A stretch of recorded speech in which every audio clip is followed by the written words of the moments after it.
Тажикстан Республикасынын Кыргыз Республикасындагы элчилиги тарабынан уюштурулган Тажикстандын улуттук мурастар интеллектуалдык оюнунда 3-орунду алгандыгы үчүн Ишеналы Арабаев атындагы Кыргыз мамлекеттик университетинин Билге тайпасы сыйланат. Тажикстан Республикасынын Кыргыз Республикасындагы толук жана ылгары укуктуу элчиси Олимпизода Сухроб Ходжа. Куттуктайбыз. Элиңиздер командабыз жакка.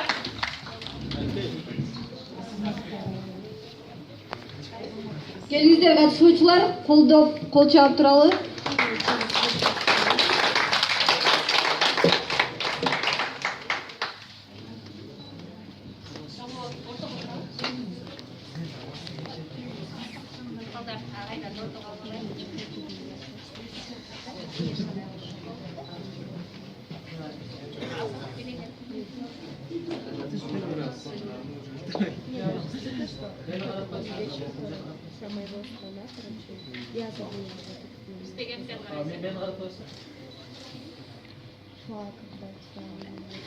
Ишеналы Арабаев.